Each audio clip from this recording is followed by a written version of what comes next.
In this video, I'm gonna teach you how to cancel Spotify Premium and get a refund. It's a very quick and easy process, so make sure to follow along.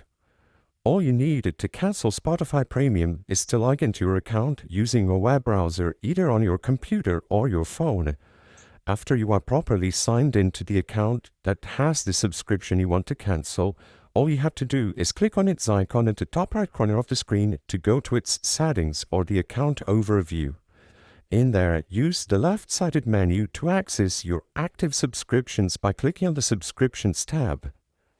In the Subscriptions tab, you should see the current subscription you have active at the top, and if you scroll all the way down to the bottom of the page, you are able to find a Spotify free subscription.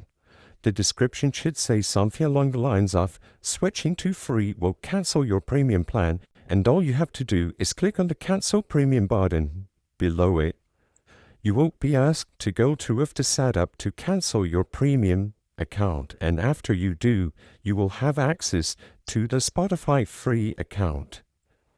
Now, as you can see, as I'm showing you on screen, as it is stated by this official Spotify support page, they cannot refund gift cards bought from a store and premium payments made through partners such as iTunes.